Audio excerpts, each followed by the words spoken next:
Good evening সবাইকে। Happy লাইফের একটি নতুন ভ্লগে আপনাদের অনেক স্বাগত। তো আপনারা কেমন আছেন? হ্যাঁ, এই বৃষ্টি ভেজা দিনে, যদিও এই বৃষ্টি ভেজা দিনে কিন্তু ঘরে থাকতে ভালোই লাগে,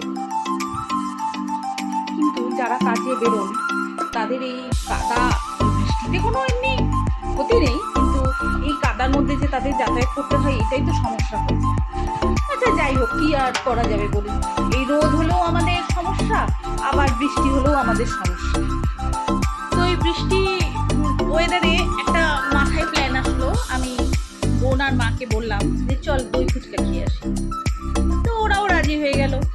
বোন কাছ থেকে ফিরে বললো তাহলে চল খেয়ে আসি। কিন্তু ব্যাপারটা হলো যেটাই, দই ফুচকার কথাটা শুনেই আমার কেমন আপনাদেরও নিশ্চয়ই আসছে। তো এই দই ফুচকার গল্পটা হলো এই, মানে আমি যেখানে থাকি সেখানে ওই ভাইটি দই ফুচকা অদ্ভুত বানায়। মানে একবার যদি খাই না, মানে একদম জিভে লেগে থাকবে এমন দই ফুচকা বানায়। এই দই ফুচকা, পাপড়ি চাট, এইসব দই ফুচকাটা আমার বেশি প্রিয়। তো ওর কাছে ব্যাপারটা হলো এইটাই, যদি সময় মতো যদি আমরা যদি না যাই তবে দই ফুচকা শেষ হয়ে যাবে। ওর এত ডিমান্ড, অ্যাকচুয়ালি ও এত ভালো বানায় দই।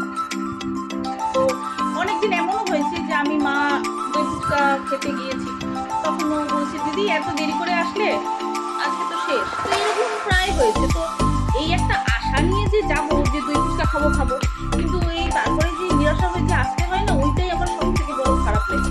মানে এমন হয় না যে দই ফুচকা পেলাম না, মানে অনেক সময় আমি বলেওছি ওকে যে ভাই কিছু যদি থাকে দে না দুটো, বলে দিদি কিচ্ছু নেই। তো এই কষ্টটাই তো আমাদের সহ্য হয় না।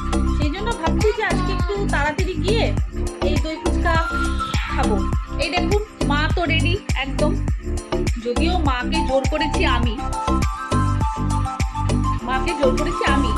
তো মা বললো ঠিক আছে চ। আচ্ছা এবার একটা ব্যাপার আছে যে আমরা টোটাল যাচ্ছি 3.5 জন। কি করে? আমি, মা, বোন আর একজন যাচ্ছে এই আধা পুচকু একটা, তার সাথে আপনাদের পরিচয় হয়তো হয়েছে আগে। তো যাই হোক, আর একবার আমি দেখাবো যদি তার মুড হয়, কারণ তার মুডের উপর কিচ্ছু নেই। তার মুড হলে সে তাকাবে, তার মুড না হলে সে কাউকে, মানে কি বলবো, বাচ্চা মানুষ যা হয়। তো এই 3.5 জন মিলে আমরা যাচ্ছি। এখন ব্যাপারটা হচ্ছে, চেষ্টা তো করছি তাড়াতাড়ি যাওয়ার, কিন্তু এই হাফ মানুষ যেটি আছে এবার তাকে রেডি করতেই হলো সবচেয়ে সমস্যা। এবার তাকে যত না মানে তার রেডি করার ঝামেলা, চতুর্গুণতে সে দৌড়ে বেড়ায়, তো সেই জন্য তাকে ধরাটাই মুশকিল হয়ে যায়। তো দেখা যাক এখন সে কত কৃপা করে আমাদের, আমরা আদৌ দেখতে পারি কিনা, যেতে পারি কিনা। অ্যাটলিস্ট আমরা বাড়ি থেকে বেরোচ্ছি। এবার আমার সঙ্গে আছে আমার পরম সুন্দরী আর পরম সুন্দরীর মা। পরম সুন্দরীকে একটু দেখুন বাবা, হাই করো। ও মা কি মিষ্টি একটা হাসি দিল, দেখলেন?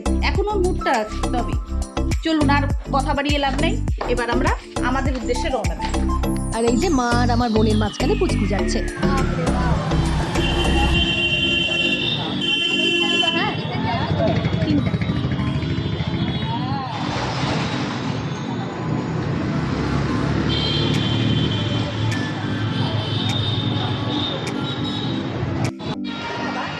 এই যে সেই ভাইটি, এবং এই তার হচ্ছে ফুচকার দোকান, যেই দোকানে আমার সময় মতো না আসলে ভাই পাওয়া যায় না। না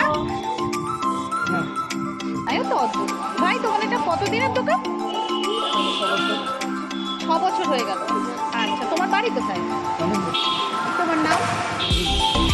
এই যে দেখুন আমার মা আর বোন কি সুন্দর মনের সুখে পান চাপাচ্ছে। তাহলে এবার আমরা আস্তে আস্তে বাড়ির দিকে রওনা দিই। আজকের মতো ভিডিওটা এইটুকুই থাকলো, আবার দেখা হবে।